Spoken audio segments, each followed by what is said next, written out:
Pozitës i kanë adresuar në institucionet përgjegjëse për administrimin e zgjedhjeve. Po shkojnë atje. Ditë për ditë, kasi po merr në shqyrtim pikërisht problematikat e zgjedhjeve.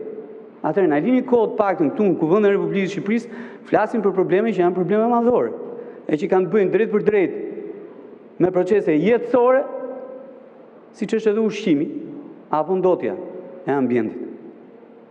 Konvenda flet për biodiversitetin detar, pa i lumor, që është problemi më i madh sot që flasim.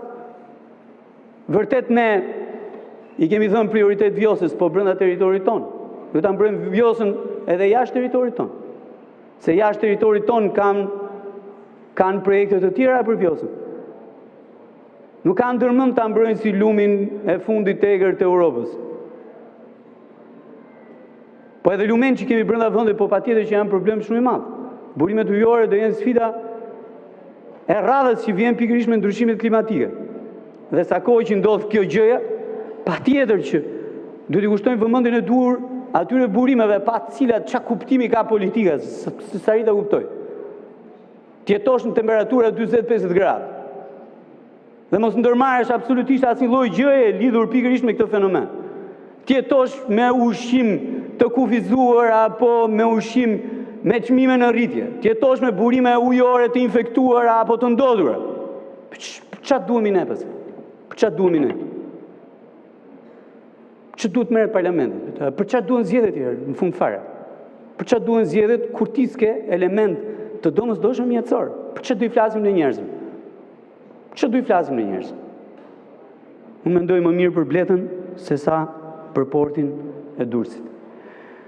Për të shkuar drejt fundit, kemi hyrë në stinën e zjarreve.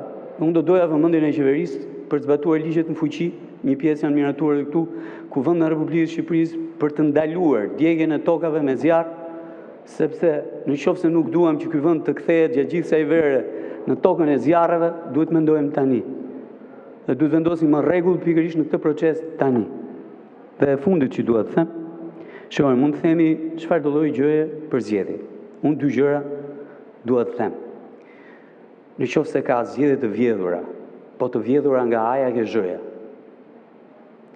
të dhunuara, të gjakosura, dhe nëse ka një parti që i ka bërë gjitha këto, janë zgjedhjet e 96-s, kur në këtë sallë kishte 156 deputet dhe vetëm 9 deputet të opozitës. Ka pasur vetëm një parti që e ka bërë këtë gjë në gjithë historinë 35 vjeçare të këtij vendi. Dhe e dyta, për këto zgjedhje të flasësh për përdorim të burimeve ekonomike në funksion të zgjedhjeve, patjetër që mua më bën shumë përshtypje.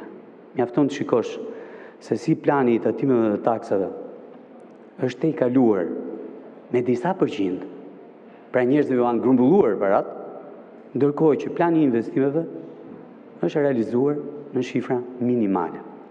Dhe suficiti është suficiti më i lartë që ka pas buxheti i shtetit ndonjëherë në këto vite, që do të thotë shpenzimet janë të kurrë, sepse nuk janë përdorur në zgjedhje, ndërkohë që njerëzve ju janë mbledhur tatime dhe taksa pavarësisht zgjedhjeve.